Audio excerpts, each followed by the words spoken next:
Bharat space industry में आत्मनिर्भर बनने और उसे आगे बढ़ाने के लिए अलग अलग उपाय कर रहा। अब इसी कड़ी में स्पेस इंडस्ट्री में विदेशी निवेश को मंजूरी दे दी गई है। भारतीय स्पेस इंडस्ट्री को बढ़ावा देने के लिए केंद्रीय कैबिनेट ने ये निर्णय लिया है। स्पेस इंडस्ट्री में फॉरेन डायरेक्ट इन्वेस्टमेंट यानी FDI पॉलिसी में संशोधन को मंजूरी दे दी गई है। इसके साथ ही अब सैटेलाइट के अलग अलग पुर्जों को बनाने के लिए 100% विदेशी निवेश की अनुमति मिल गई है। दरअसल FDI के मामले में पहले स्पेस सेक्टर प्रतिबंधित था, यानी पहले स्पेस सेक्टर के लिए फॉरेन इन्वेस्टमेंट नहीं लिया जाता था, लेकिन अब ये मुमकिन हो गया है। इस नए नीति सुधार का उद्देश्य देश में व्यापार करने में आसानी बढ़ाना और ज्यादा फॉरेन इन्वेस्टमेंट को बढ़ावा देना है, जिससे निवेश, आय और रोजगार को भी बढ़ावा मिलेगा। बता दें कि सैटेलाइट सब सेक्टर को अलग अलग हिस्सों में बांटकर और उनके लिए विदेशी निवेश लाकर सरकार इस इंडस्ट्री को आगे बढ़ाना चाहती है। संशोधित FDI नीति के अंतर्गत अंतरिक्ष क्षेत्र में 100% FDI की अनुमति है। संशोधित नीति के अंतर्गत उदारीकृत प्रवेश मार्गों का उद्देश्य संभावित निवेशकों को अंतरिक्ष में भारतीय कंपनियों में निवेश करने के लिए आकर्षित करना है।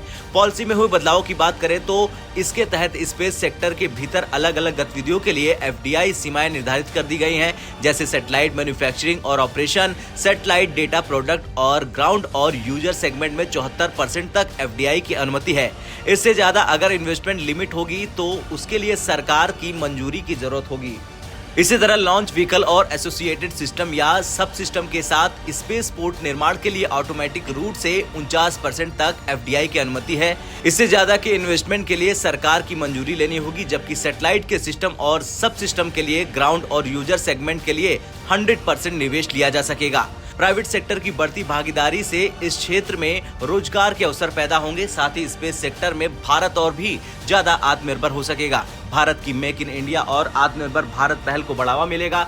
यानी मतलब साफ है कि निजी क्षेत्र की इस बढ़ती हुई सहभागिता से रोजगार सृजन, आधुनिक प्रौद्योगिकी को आत्मसात करने और क्षेत्र को आत्मनिर्भर बनाने में मदद मिलेगी। इससे भारतीय कंपनियों को वैश्विक मूल्य श्रृंखलाओं में एकीकृत किए जाने की संभावना है। इससे कंपनियां सरकार की मेक इन इंडिया और आत्मनिर्भर भारत पहल को विधिवत प्रोत्साहित करते हुए देश के भीतर अपने विनिर्माण सुविधाएं स्थापित करने में सक्षम होगी। खैर, स्पेस डिपार्टमेंट ने FDI नीति में संशोधन करने के लिए कई संस्थानों और एक्सपर्ट से सलाह ली थी। इनमें IN स्पेस, इसरो, NSIL और अलग अलग स्पेस इंडस्ट्री के एक्सपर्ट शामिल रहे हैं। FDI लिमिट के उदारीकरण से इस इंडस्ट्री के बीच विश्वास बढ़ने और घरेलू और अंतर्राष्ट्रीय दोनों स्रोतों से निवेश आकर्षित होने की उम्मीद की जा रही है।